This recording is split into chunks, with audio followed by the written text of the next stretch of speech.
Donc, Donc là, ce matin, nous allons aller dans la parole du Seigneur et le titre du message, donc l'homme portant une cruche d'eau. L'homme portant une cruche d'eau. Si vous voulez bien, on va aller dans Marc, dans l'évangile de Marc, chapitre 14.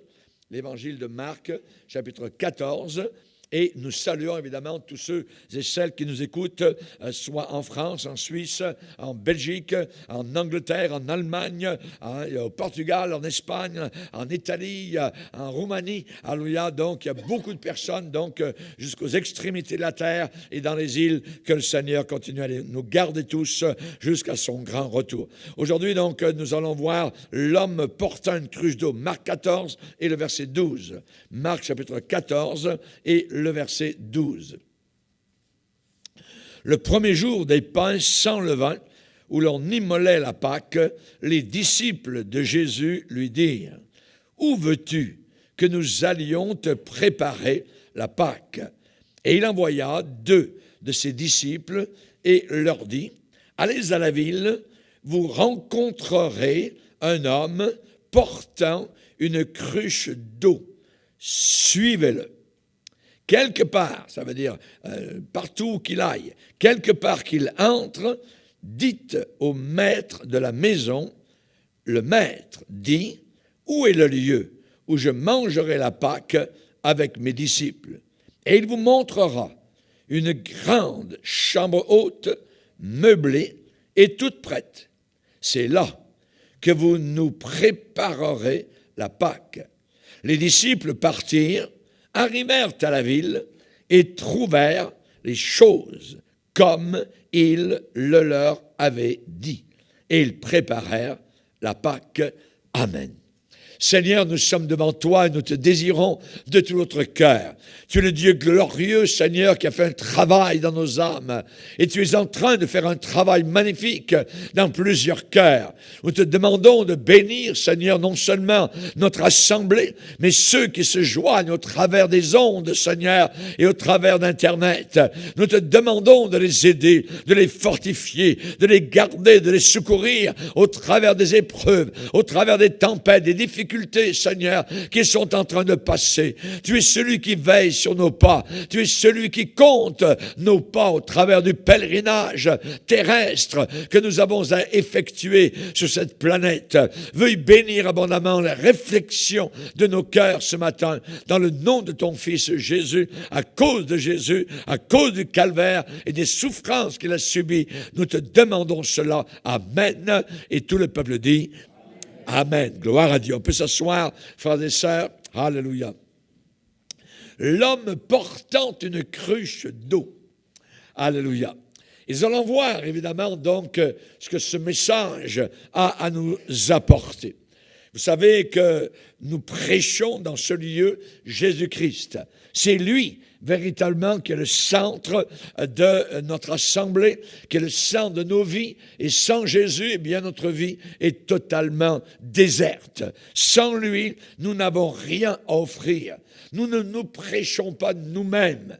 Ce n'est pas nous que nous prêchons. Nous ne disons pas « venez vers nous ». Nous ne disons pas « venez vers notre assemblée ». Nous disons « venez vers Jésus ». Venez vers le Seigneur. C'est lui, le Seigneur, qui opère, évidemment, donc des miracles. Aucun homme sur la terre n'a véritablement aucun pouvoir de par lui-même de changer des vies, d'apporter des guérisons.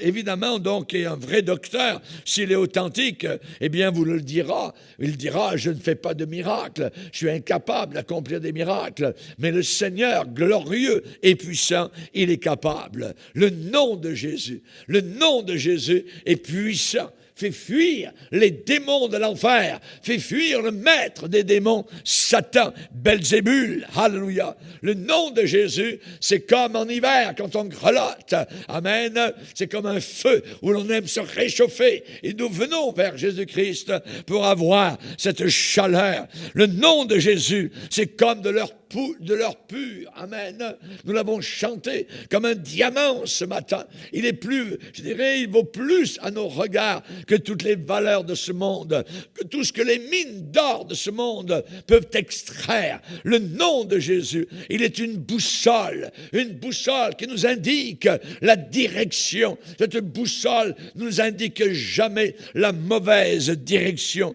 Le nom de Jésus, comme pour un matelot qui est en perdition au travers des flots, et soudain il y a un phare qui éclaire. Jésus-Christ, c'est le phare dans ta tempête. Jésus-Christ, c'est le phare qui va te conduire en sécurité jusqu'au bon port. Alléluia, gloire à Dieu. Le Seigneur est là, gloire à Dieu. Il est comme un port paisible pour nous garder de la détresse, pour un affamé qui dévorerait n'importe quoi, qui mangerait tout ce qu'il trouve. Eh bien, Jésus-Christ, il est pour nous comme du pain frais. Alléluia, gloire au Seigneur. Nous aimons ce nom merveilleux, le nom de Jésus. Et le juste, le chrétien sauvé par la grâce de Dieu, eh bien, va prononcer ce nom merveilleux. Et là où le nom de Jésus est prononcé, les fleurs poussent, le parfum se répand. Là où le nom de Jésus est prononcé, les déserts fleurissent, l'espoir revient, la guérison s'opère dans les vies. Et c'est dans le Cantique des Cantiques où l'on voit la bien-aimée déclarer au sujet de celui qu'elle aime et qu'elle porte sur son cœur. Elle va dire, ton nom est comme un parfum qui se répand. Amen. Nous, Église de Dieu, nous la bien-aimée, nous avons un bien-aimé et nous lui disons, ton nom est comme un parfum qui se répand. Nous allons vers un lieu de gloire. Nous allons vers un lieu merveilleux. Nous sommes en direction vers notre pays, vers une ville qui va se présenter sous nos regards, immense, glorieuse, puissante, divine. L'architecte, c'est Dieu lui-même. Et dans cette ville de gloire, il y aura tellement à voir au ciel. Et je serai là par la grâce de Dieu. Je serai là et tu seras là, mon frère. Tu seras là, ma sœur, aussi. Alléluia. Il n'y aura plus de pleurs. Nous ne pleurerons plus. Tu as tellement pleuré. Tu as tellement mouillé de larmes des oreillers. Tu ne pleureras plus jamais pour toute l'éternité. Il n'y aura plus de séparation. Alléluia. Que de séparation, que de deuil ont eu lieu ici-bas sur cette terre. Et il n'y en aura plus de séparation. Il n'y aura plus de nuit. Ce sera un jour éternel avec une lumière éternelle. Là-haut, il n'y aura plus de cris. Il n'y aura plus d'ambulances. Il n'y aura plus de gens qui auront peur. Ça sera terminé. Alléluia. Plus de deuil. Plus aucune douleur. C'est ce que ma Bible me déclare. Daniel, cette semaine, dans la semaine de jeûne et de prière, nous disait qu'il avait relu le chapitre 21 de l'Apocalypse et combien, alléluia, cela console n'importe quel chrétien qui a besoin de secours, qui a besoin, alléluia, qui est en mal, je dirais, de sa maison éternelle. Relisez Apocalypse 21 avec la description de la ville, avec la description du Sauveur. Dieu sera avec nous continuellement et pour toute l'éternité. Alléluia. Merci Seigneur. Gloire à Dieu. Gloire à Dieu. Nous allons quitter ce monde. Nous allons quitter ce monde avec un cri. Amen. Le cri d'un archange. La trompette va sonner. Les morts en Christ vont se lever. Alléluia. Chers amis, quelque chose de merveilleux s'en vient pour le chrétien. Gloire à Dieu. Et j'aimerais vous dire que les bras de Dieu sont autour de nous.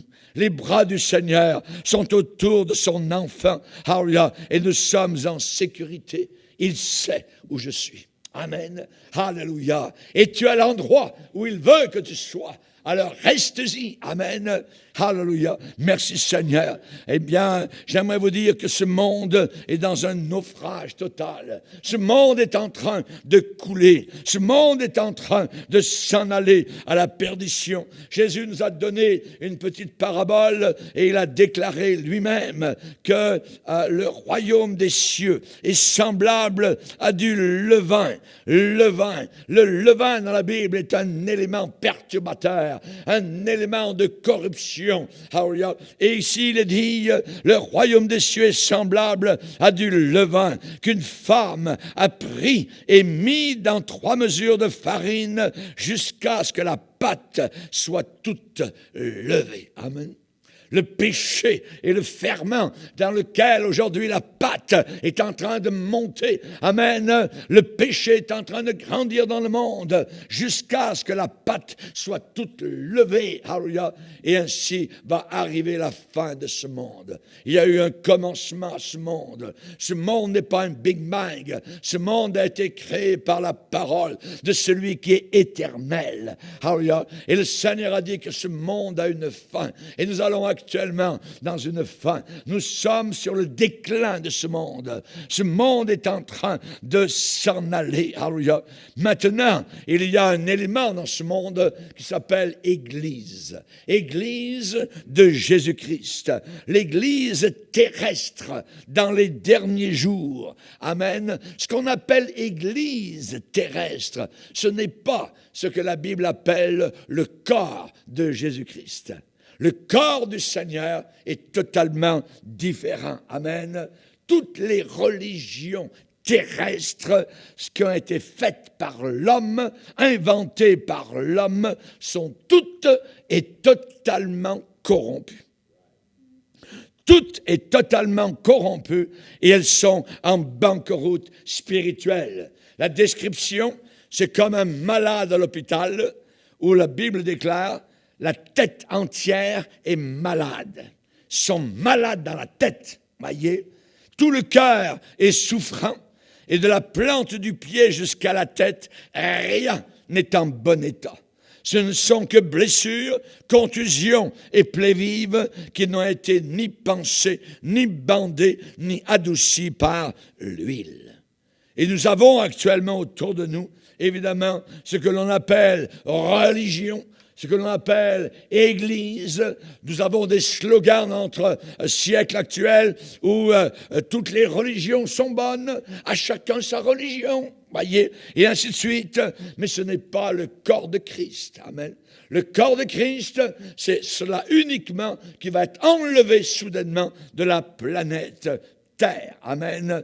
Toutes les dénominations, catholiques, protestants, unis, anglicans, presbytériens, et blablabla. Nommez-les, voyez. Toutes sont en corruption. Toutes, voyez. Il y a de l'orgueil spirituel. Jésus a parlé du monde religieux. Lui-même, il a dit, ce sont des aveugles. Des aveugles qui conduisent qui? Qui conduisent d'autres aveugles. Laissez-les. Laissez-les. Dans l'Église chrétienne, dans le corps de Christ, nous ne sommes pas des religieux. Amen. Nous sommes des croyants. Nous sommes attachés à quelqu'un, pas à une religion. Nous sommes attachés à Jésus-Christ. Pourquoi toutes les dénominations sont en train de faire banqueroute? Parce que bien souvent, ils renient ce livre.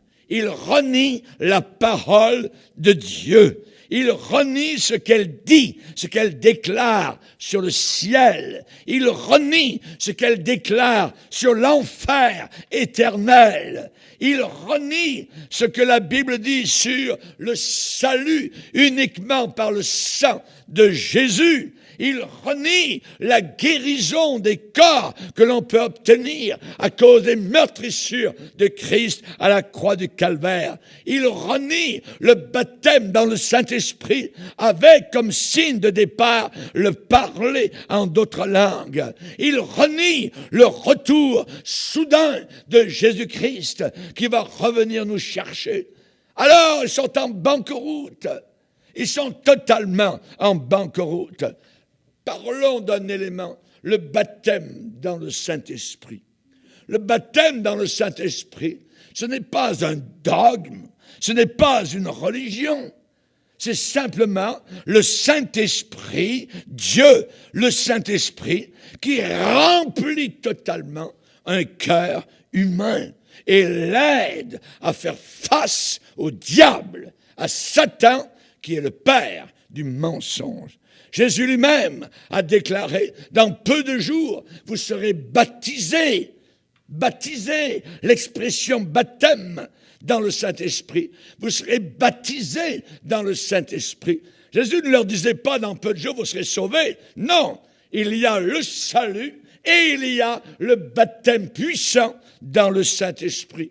Et Jésus a ajouté dans Actes des Apôtres, 1er chapitre, verset 8, il parle à des gens déjà sauvés, ils croient en Jésus, ils prient, ils adorent Jésus, ils sont prosternés déjà à ses pieds. Et Jésus va dire, eh bien vous recevrez de la puissance quand le Saint-Esprit viendra sur vous et vous serez mes témoins.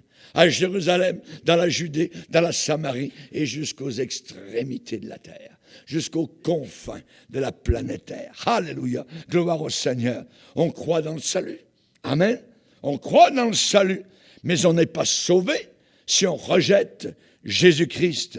Jésus a bien dit, celui qui croit en moi sera sauvé. Celui qui ne croira pas sera damné, condamné. Voyez, Marc chapitre 16, ça c'est le salut, mais il y a plus que le salut. Il y a le puissant baptême dans le Saint-Esprit. Et quand on le reçoit, on parle nous-mêmes dans ces langues nouvelles. On parle dans des langues selon que le Saint-Esprit nous donne de nous exprimer. C'est l'évidence initiale de départ, que l'on est baptisé, que l'on vient d'être baptisé dans le Saint-Esprit. Si vous n'avez pas parlé en langue, eh bien vous n'êtes pas inférieur, non. Mais il vous manque quelque chose, et ce quelque chose est écrit dans les Actes des Apôtres, chapitre 2, chapitre 8, chapitre 9, chapitre 10, chapitre 11, chapitre 19. Relisez votre Bible. C'est très important.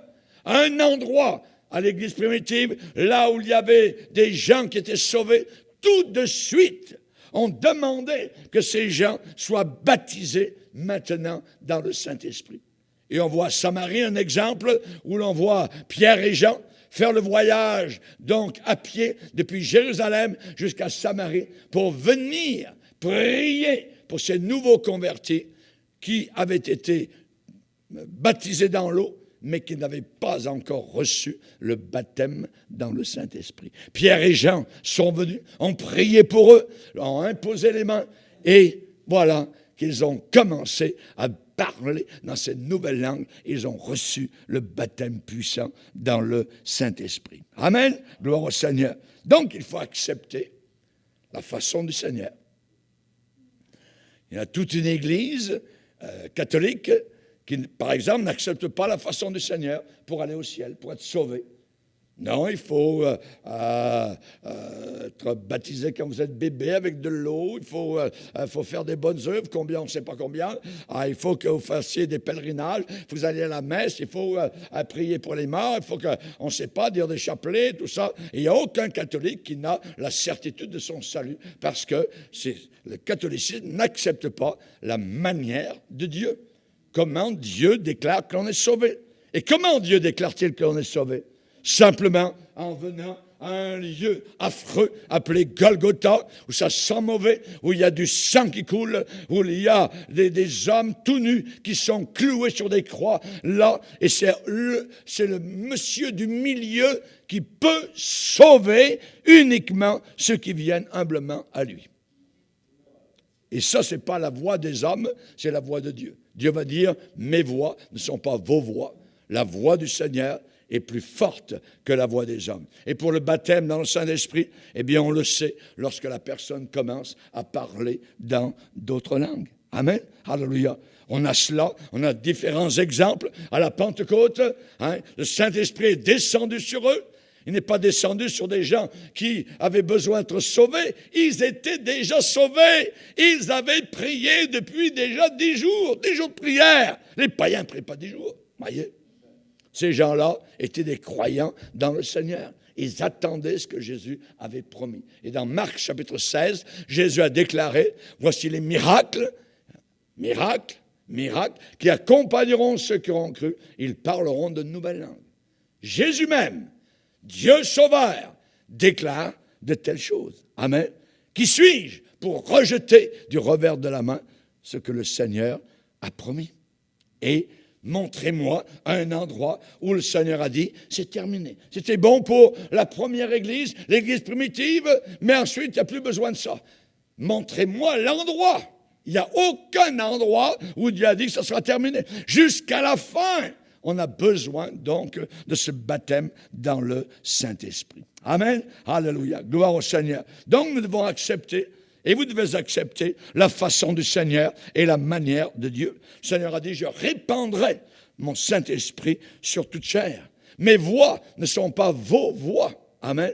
Mes pensées ne sont pas vos pensées. Si, dans une église, on rejette totalement le baptême dans le Saint-Esprit, le prédicateur va sécher sur place. Parce qu'il ne sera plus irrigué. Il ne sera plus arrosé. Il repousse ce que Dieu déclare.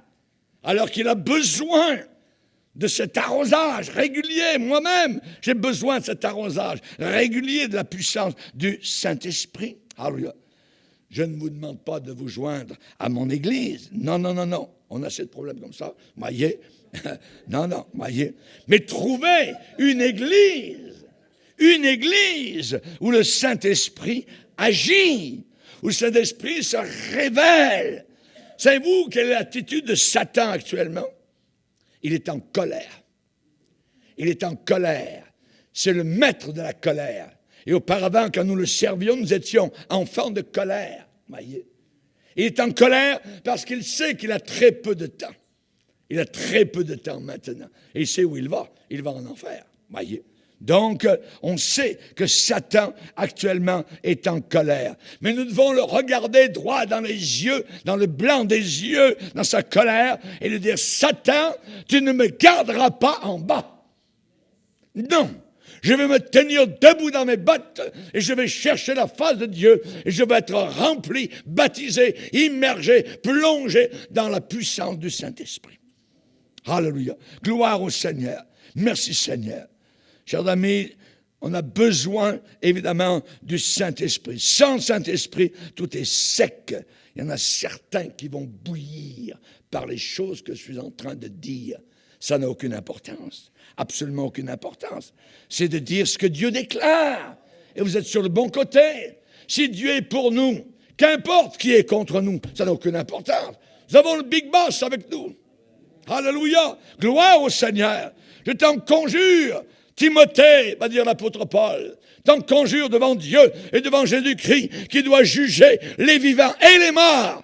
Et au nom de son apparition et de son royaume, prêche la parole en toute occasion. Favorable ou non, voyez, reprend, censure, exhorte, avec toute douceur et en instruisant, car il viendra un temps où les hommes ne supporteront pas la saine doctrine, mais ayant la démangeaison d'entendre des choses agréables, ils se donneront une foule de docteurs selon leurs propres désirs, détourneront l'oreille de la vérité et se tourneront vers des fables. Nous ne voulons pas des fables, nous voulons dans l'Église authentique de Jésus-Christ la vérité. Amen. La vérité. Prêche la parole. Amen.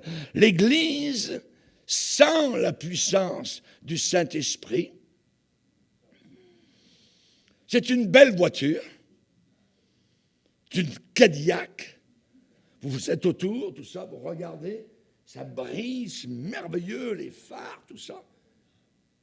Mais elle ne bouge pas parce qu'il n'y a pas d'essence à l'intérieur. Elle rouille, elle est en train de rouiller. Ça fait des mois qu'elle est là. Ça fait des années qu'elle est là.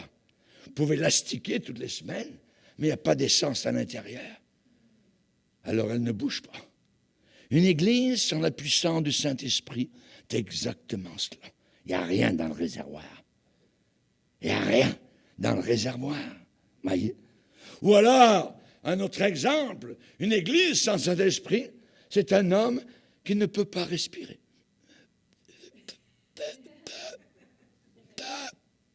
Il n'y a pas d'air, il n'y a pas de tirage, il n'y a pas de souffle.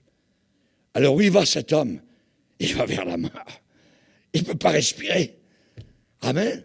Et nos infirmières de l'Assemblée savent très bien qu'est-ce qui arrive à quelqu'un qui n'arrive plus à respirer. Dans quelques minutes, eh bien, on va faire venir le corbillard parce que c'est terminé. Il y a des églises corbillards. Ils ne respirent plus. Il n'y a plus la vie de Dieu. Il n'y a plus ce souffle, ce rouage du Seigneur, le souffle du Saint-Esprit. Amen. Alléluia. Gloire à Dieu. Lisez avec moi dans 1 Pierre chapitre 4.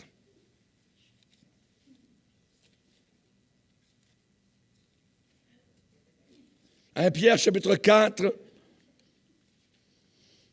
verset 1er, ainsi donc, Christ, ayant souffert dans la chair, vous aussi, armez-vous, aux armes, citoyens du royaume céleste. Vous aussi, armez-vous de la même pensée de souffrir, car celui qui a souffert dans la chair en a fini avec le péché, afin de vivre, non plus selon les convoitises des hommes, mais selon la volonté de Dieu, pendant le temps qui lui reste à vivre dans la chair, dans son corps.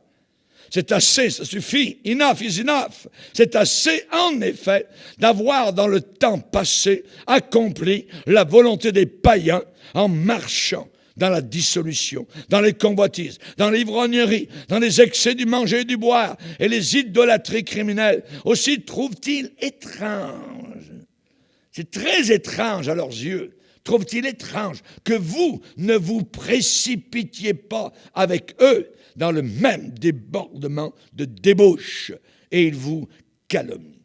Ils rendront compte. Ils rendront compte. Amen. Alléluia. Seigneur, nous avons besoin, amen, d'essence dans la voiture. On a besoin de respirer, d'avoir la vie du Seigneur dans notre cœur. Alléluia. Nous avons besoin d'entendre le son du combat, le son de la bataille. La parole de Dieu nous déclare que nous devons être comme le cheval, non pas le cheval de trait, mais le cheval de guerre. Un cheval de guerre, amen. La Bible déclare, est-ce que c'est toi qui fais bondir le cheval? Son fier hennissement répand la terreur. Il creuse le sol et se réjouit de sa force. Il s'élance au-devant des armes. Ça veut dire qu'il n'a pas peur. Il ne recule pas. Il préfère obéir à celui qui le charge, à celui qui est son cavalier. Il sent l'odeur de la bataille. Il ressent l'odeur du sang. Il entend la voix des chefs. Il connaît le son de la trompette. La Bible dit, il s'élance devant des armes. Il se rit de la crainte. Il n'a pas peur. Il ne recule pas en face de l'épée. Sur lui retentit le carquois. Brille la lance, le javelot. Bouillonnant d'ardeur, il dévore la terre. Il ne peut se contenir au bruit de la trompette. Quand la trompette sonne, le cheval dit « En avant !» Amen. En avant, au galop. Et de loin, il flaire la bataille. Il connaît la voix tonnante des chefs et les cris de guerre. C'est la description de l'Église à la fin des temps. Amen. Alléluia. Imaginez que le gouvernement dise, c'est terminé. Nous ne voulons plus que vous priez Jésus. Nous fermons votre local. Oh, qu'allez-vous faire? Qu'allez-vous faire? Est-ce que vous allez continuer à prier Dieu? Amen. Daniel, à Babylone, était ce fier cheval de guerre. On lui a dit, terminé, tu ne peux plus prier Dieu, c'est interdit. Tu viens de recevoir l'avis du gouvernement, scellé du roi, interdiction de prier. Le lendemain, ils sont aux aguets pour voir, parce qu'ils sont habitués à entendre Daniel prier. Et lui, il ouvre la fenêtre. Et le lendemain, Daniel est à la fenêtre. Et à tue-tête que la rue l'entende. Alléluia! Éternel Dieu des armées, éternel Dieu d'Abraham, je te loue, te bénis et t'adore. Il désobéit aux hommes pour obéir à Dieu. Les sages-femmes en Israël, on leur donne l'ordre de tuer tous les bébés mâles qui vont naître des femmes israéliennes. Elles désobéissent. Et la Bible dit que Dieu les bénit. Alléluia! Que Dieu soit glorifié. Nous allons vers des temps où notre foi sera véritablement éprouvée. Qu'allez-vous faire? Serez-vous un cheval de guerre? Nous avons besoin de guerroyer, de nous battre contre les forces diaboliques de la fin des temps. Alléluia. Et nous avons besoin du Saint-Esprit. On a besoin du baptême dans le Saint-Esprit. Alléluia. Sans le Saint-Esprit, zéro. Aucune force, aucune puissance. Nous aurons seulement un vernis, une forme, une apparence de christianisme. Et la Bible dit qu'à la fin des temps, beaucoup de chrétiens auront uniquement l'apparence de la piété. Mais ce seront des traîtres. Ils renieront ce qui en fait la force. Et qu'est-ce qui fait la force du christianisme? C'est la puissance du Saint-Esprit. Vous recevrez de la force quand le Saint-Esprit viendra sur vous. Notre texte, nous amène à la Pâque. C'était la fête de la Pâque à Jérusalem, dans Marc 12. Et ça vient de loin, cette fête. Depuis des siècles, elle était fêtée en Israël. Depuis Exode, chapitre 12, où Dieu avait dit, quand je verrai le sang, je passerai par-dessus vous. Vous serez protégés. Il n'y aura pas de plaie qui vous détruira. Alors vous allez tuer un agneau, vous allez le saigner, vous allez recueillir le sang dans un bassin et vous allez avec un bouquet d'hysope mettre ce sang sur le linteau de vos portes et les poteaux de vos portes. Et quand je verrai le sang, vous serez protégés. Tous ceux et celles qui seront à l'intérieur seront protégés. Pas parce que vous êtes bons, parce que vous êtes gentils, parce que vous avez fait des bonnes actions, mais parce que le sang sera votre signe. Le sang. Et l'Église chrétienne, elle a un signe. C'est pas le signe du zodiaque. Et c'est quoi ton signe? Mon signe? J'en ai un. C'est le sang. C'est le sang de Jésus. C'est le sang qui me protège. C'est le sang qui me sert de signe. Le sang qui a coulé de la croix du Calvaire. Le sang qui m'a lavé. Le sang qui m'a purifié. Le sang devant lequel Satan doit reculer. Alléluia. Quand je verrai le sang, je passerai par-dessus vous. Il n'y aura pas de plaie pour vous détruire. Pendant des siècles, en Israël, des millions d'agneaux ont été offerts à Dieu sur l'autel, jour et nuit. C'était un endroit où ça puait, un endroit où ça sentait mauvais. Et maintenant, Jésus lui-même allait mourir. Il était ce que Jean-Baptiste avait déclaré, voici l'agneau de Dieu.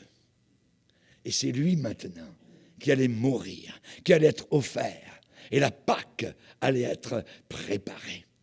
Alors, 2 des disciples de Jésus ont été envoyés, Pierre et Jean. Allez à la ville, vous rencontrerez un homme portant une cruche d'eau. Je ne sais pas, sur l'épaule ou sur la tête. Mais vous allez le reconnaître. Ça sera un signe parce que à cette époque-là, les hommes faisaient les travaux d'hommes et les femmes faisaient les travaux de femmes. Aujourd'hui, les femmes veulent être des hommes et les hommes veulent être efféminés. Mais à cette époque-là, si vous vouliez avoir un signe flagrant dans une rue, c'était bien un homme en train de porter une cruche. vous allez rencontrer un homme portant une cruche d'eau. Suivez-le. Suivez-le. Chers amis, j'aimerais vous dire, qu'est-ce que Jésus-Christ signifie pour vous? Une personne que vous respectez? Un grand homme de l'histoire humaine? Un grand prophète? Qu'est-il? Un homosexuel? Un homme marié à Marie-Madeleine? J'aimerais vous dire que Jésus-Christ est Dieu. Il est celui qui t'a créé. Il est celui qui fait battre ton cœur, les pulsations qui poussent le sang dans tes veines. Jésus-Christ, on ne peut le comparer à rien, à aucun homme. On ne peut pas le comparer à Moïse, à Abraham, à Mohammed, à Bouddha, à Zoroaster. Non! On ne peut pas le comparer. C'est à peu près comme vouloir comparer une allumette avec le soleil. Jésus-Christ est le soleil de gloire. Et tous ceux qui ont vécu sur la planète Terre, nés de femmes, sont des petites allumettes. Il est le roi de gloire. Et ce Jésus doit absolument devenir une réalité dans nos vies. Il faut le connaître. Connaissons, disait le prophète Osée à l'époque, connaissons et cherchons à connaître le Seigneur, car sa venue est aussi certaine que le soleil s'est levé ce matin. Connaissons, cherchons à le connaître. Paul avait été sauvé. Et maintenant, il disait, tout ce que je veux, tout mon désir, c'est le connaître, le connaître, le connaître. Je veux le connaître de mieux en mieux, de plus en plus. J'ai le désir intense qui brûle au fond de mes tripes pour connaître ce Jésus. Alléluia. Il remplira nos vies. Il va devenir plus important que la TV, plus important que le hockey, plus important que le foot, les amis, plus important même que les parents. Il va remplir votre vie totalement. Et il faut le connaître. Et je dirais partout où son nom, vous l'entendez, où son nom est mentionné, vos oreilles vont se lever comme des oreilles de chacal. Jésus, on parle de lui, mais c'est lui, c'est mon sauveur. Alléluia. Alléluia. Gloire à Dieu. Alléluia. Il y a des gens qui ont besoin d'apprendre à dire J-E-S-U-S C-H-R-I-S-T.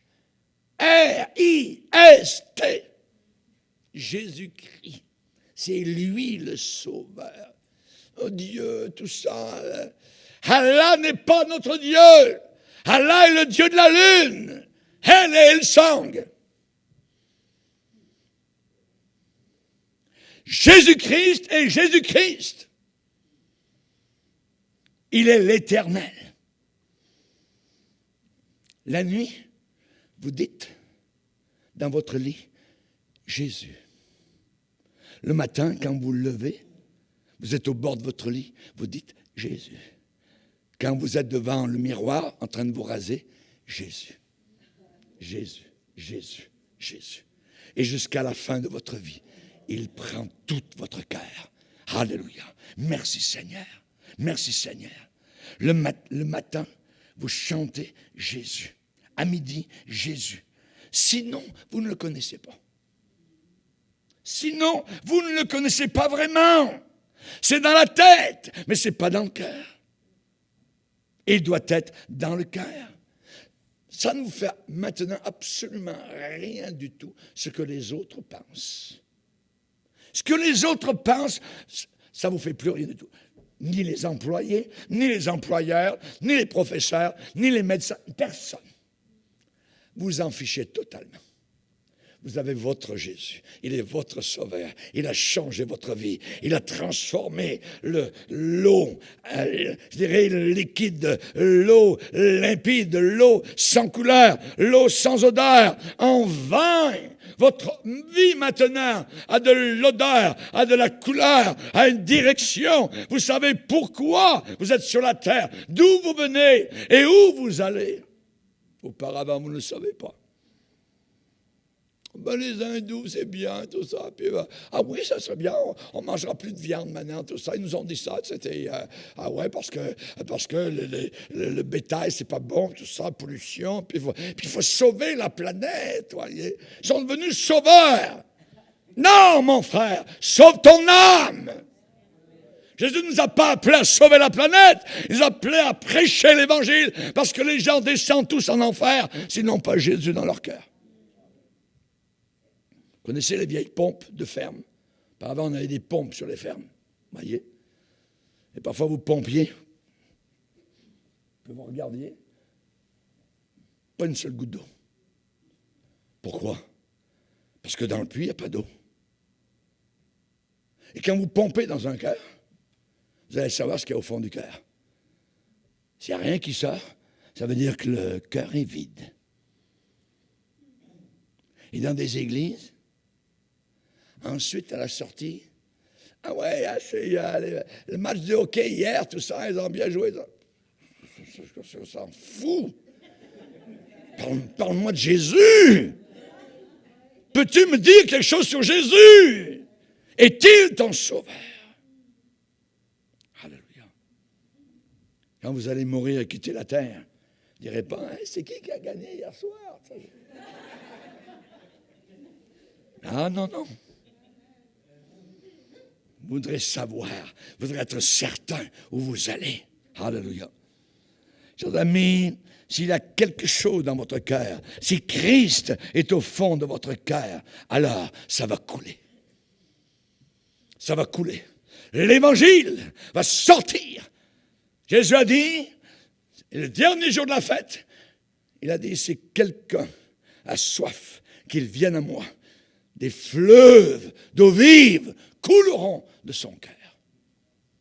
Si vous êtes rempli du Saint-Esprit, ça va couler du fond de votre cœur. Ça va jaillir parce qu'il est là, au fond de votre cœur. Christ en toi, l'espérance de la gloire, ma sœur. Alléluia. Christ en toi, l'espérance de la gloire. Si vous touchez un fil de haut voltage, vous allez réagir. Et quand vous touchez à Jésus, vous allez réagir. Vous allez réagir, voyez. Ou bien ça va vous mettre en colère, vous allez devenir rouge comme un écrevisse, ou bien vous allez dire, oh, c'est merveilleux. Question, êtes-vous chrétien? Oui, pasteur Bourget, je suis baptiste, je suis pentecôtiste, je suis catholique, je suis protestant, je suis anglican, je suis orthodoxe, tout ça. Mais en passant, dans la Bible, on nous dit « Faites tout ce qu'il vous dira ». C'est Marie qui a donné ce conseil. Faites tout ce qu'il vous dira. L'obéissance vaut mieux. C'est mieux, c'est meilleur. Top niveau. C'est mieux que les sacrifices. L'obéissance. Que c'est facile la vie chrétienne. Obéir. Obéir. Se soumettre. Être cassé, être brisé devant le Seigneur. Oh Dieu, tu ne dédaignes pas un cœur brisé et contrit. Amen. Alléluia. On ne ment pas si vous êtes ceci, si vous êtes cela, si vous êtes de telle dénomination. Est-ce que tu obéis à Jésus? Est-ce que tu obéis? C'est bien plus qu'une petite prière que l'on prie lorsque l'avion décolle ou que l'avion va atterrir, tout ça, et que le monde tremble dans son siège. Non, non, c'est bien plus que ça. C'est bien plus qu'un poème. C'est bien plus qu'une chorégraphie, voyez. C'est bien plus qu'un chant. C'est bien plus que du rock ou du rap, voyez. C'est bien plus que des arts, ou du spectacle, ou des jongleurs, quoi que ce soit. Voyez. Dans la parole de Dieu, il y avait des gens qui obéissaient. Dans Hébreux chapitre 11, Abraham a obéi et il a quitté son pays, Ur, en Chaldée. J'aime les Juifs à cause de lui, à cause d'Abraham. Alléluia. Moïse a quitté l'Égypte sans être effrayé de la colère de Pharaon, parce qu'il avait les yeux fixés sur Jésus-Christ. Il a regardé l'opprobre, la honte de Jésus-Christ comme une richesse plus grande que tous les trésors de l'Égypte. Alléluia, il obéissait. Jérémie a posé la question, n'y a-t-il plus de baume en Galaad? Et il a dit, je le sais, ô Éternel, ce n'est pas à l'homme, quand il marche, à diriger ses pas. Ce n'est pas à l'homme, c'est toi, Seigneur, qui va me diriger. Je veux obéir. Isaïe a obéi. Il nous a déclaré la merveilleuse prophétie. Une jeune fille totalement vierge va devenir enceinte. Sans aucun homme. Il a obéi. Il l'a écrit. Il n'a pas dit, Seigneur, ça n'a aucun sens. Je perds mon ministère, mon église va se vider. Tu me dis d'écrire qu'une jeune fille va être enceinte sans aucun homme. Ça n'est jamais arrivé. Écrit. Ok, Seigneur. Et Marie et Joseph, il y a 2000 ans, dans l'étable de Bethléem, ont obéi. Ils ont obéi. Les sages-femmes dans l'Exode ont obéi. Elles n'ont pas dit, les petits garçons qui naissent là, on va les jeter. C'est Pharaon. Pharaon a dit de faire ça. Le gouvernement a dit de faire ça. On ne peut pas désobéir au gouvernement. Oui, on va désobéir.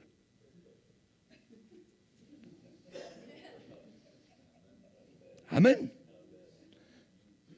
Daniel a obéi. Il a considéré sa vie de prière plus importante que d'aller dans la fosse au lion. La vie de prière plus importante. Nous allons prier encore cette semaine. On a prié une semaine de jeûne et prière. On va continuer encore cette semaine. On considère cela plus important que n'importe quoi d'autre. Amen. Alléluia. Mais aujourd'hui, c'est différent. Nous vivons dans un temps, on a fait des études de théologie, on est allé au pied de théologiens, on a appris à désapprendre. On a appris à ne pas croire. Aujourd'hui, Élie s'entend très bien avec les prophètes de Baal. Aucun problème, écuménisme. Je t'aime, bisous, bisous. Tout ça, c'est très bien. On vit dans un monde d'amour. Aujourd'hui, Moïse s'entend très bien avec ceux qui dansent devant le veau d'or. Mais oui, il faut s'épanouir. On vit dans un 21e siècle. Voyons donc, poussiéreux, la Bible, tout ça, primitif. Tout ça,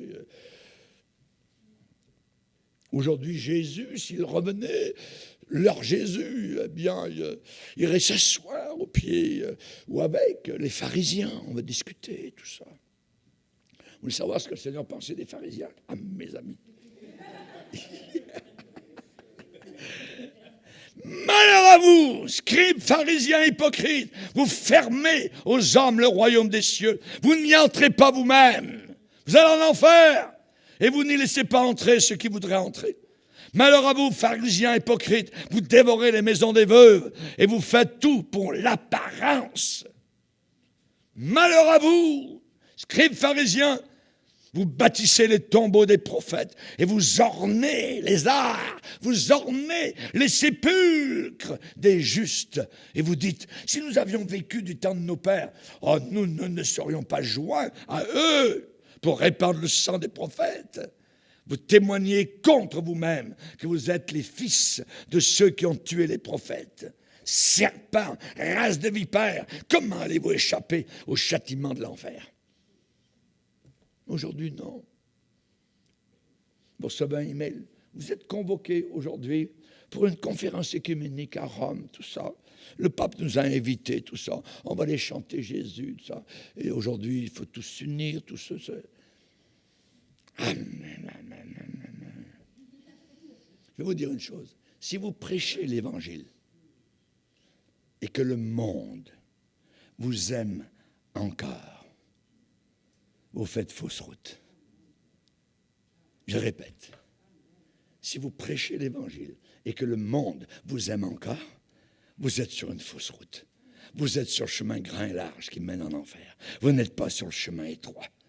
Vous n'êtes pas avec Abraham, avec Moïse, avec les sages-femmes de l'Exode, avec Ésaïe. Non! Vous faites fausse route. 1 Jean chapitre 4, verset 4.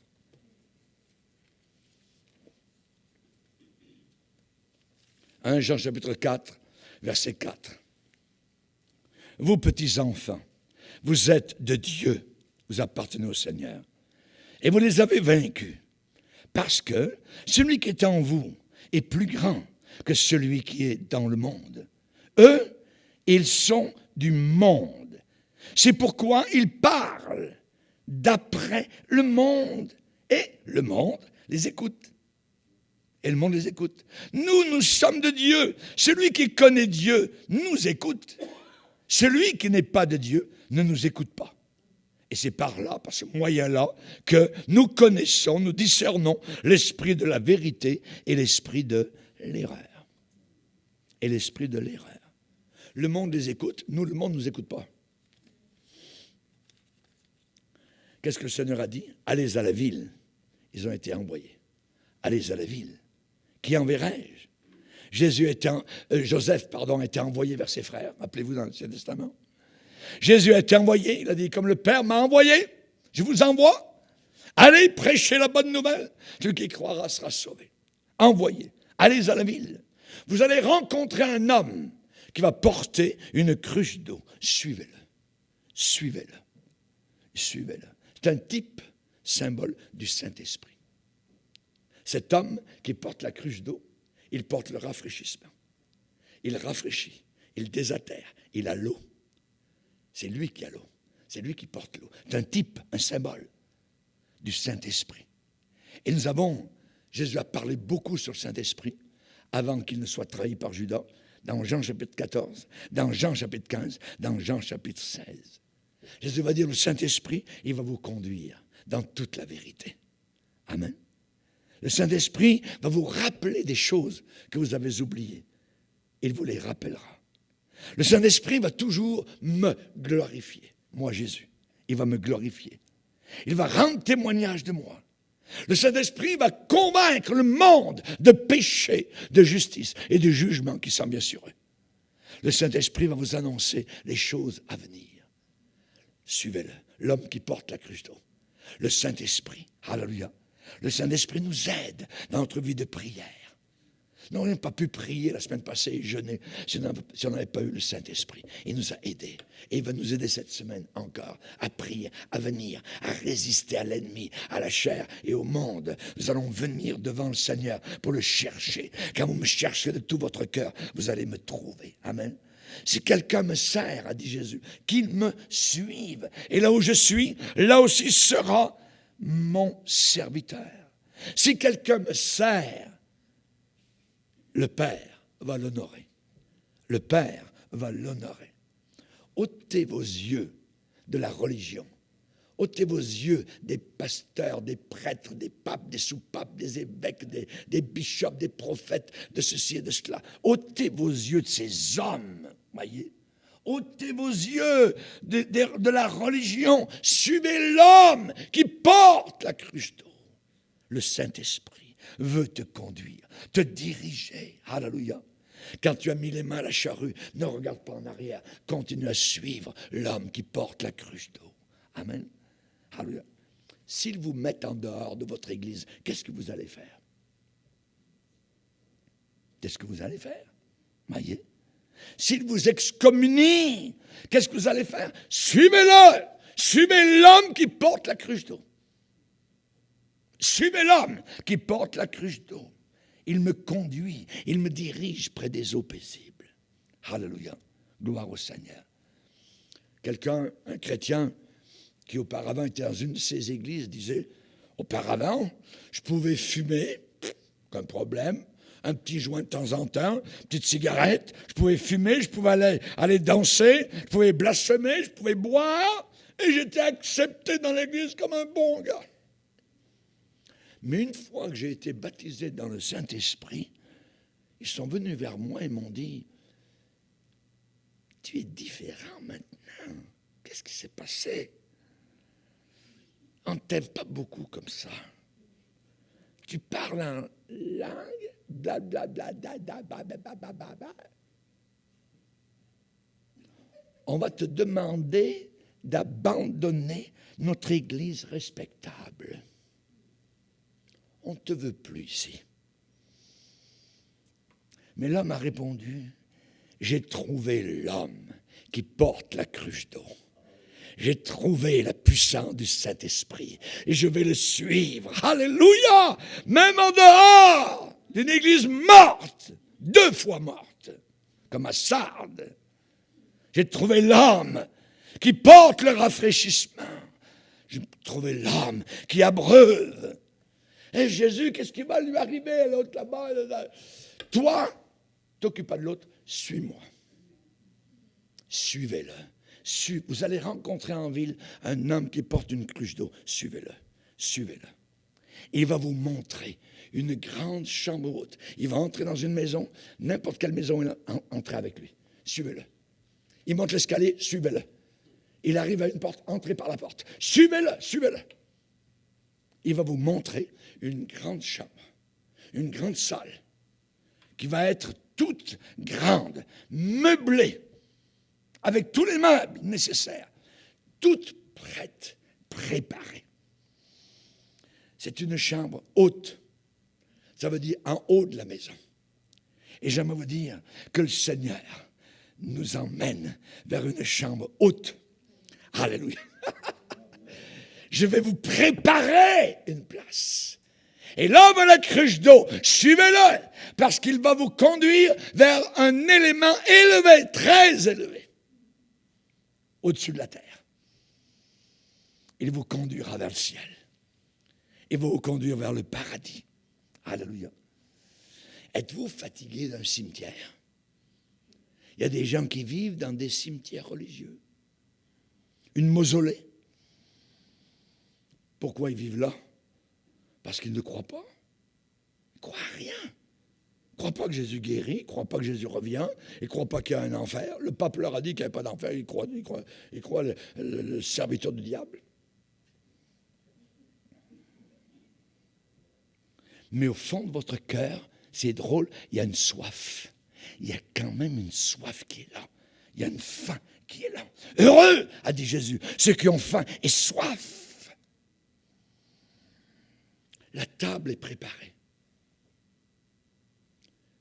Quand j'étais petit, j'arrivais de l'école, au galop. Je savais que la table était prête. Maman avait préparé. Et un jour, elle a préparé des poireaux. Oh. Alors, j'ai pris les poireaux.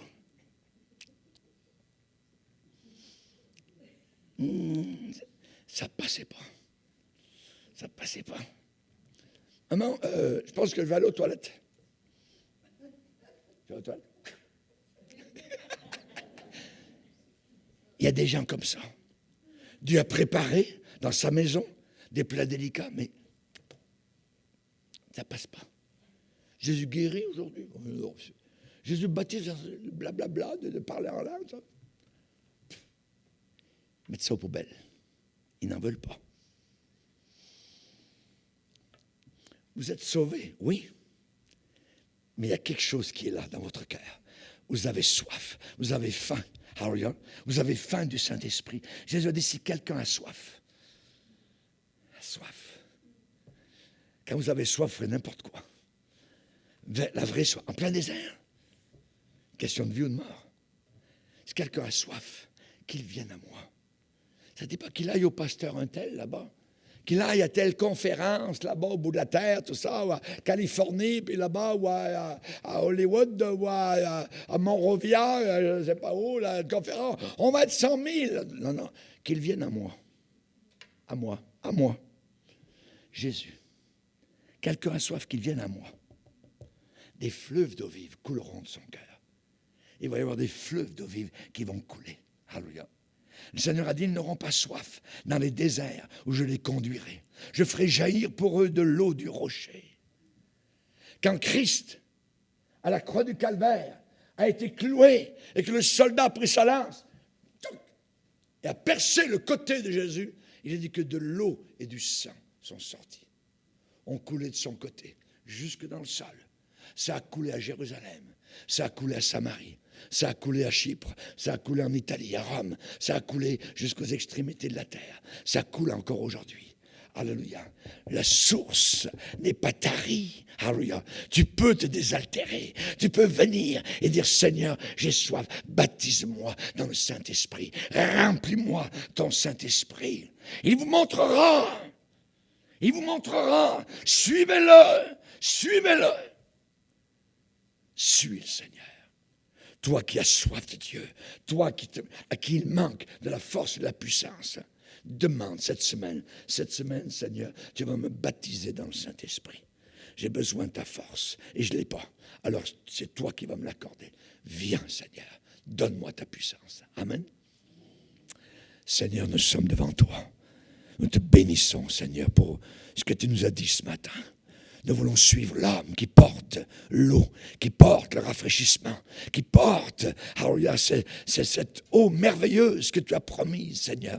La grâce, la puissance du Saint-Esprit. Nous le voulons, nous le désirons, nous le demandons, nous le quémandons. Nous te supplions, Seigneur. Oh mon Dieu, que des personnes sont en train de sécher au milieu de leur mausolée, de leur cimetière religieux. Ils ont besoin de toi. Ils ont besoin de la puissance du Saint-Esprit. Seigneur, dans ton amour et dans ta grâce, veuille les baptiser, les plonger dans le Saint-Esprit, au nom de Jésus et pour ta seule gloire. Amen. Et tout le peuple dit Amen, Amen, Alléluia, gloire à Dieu.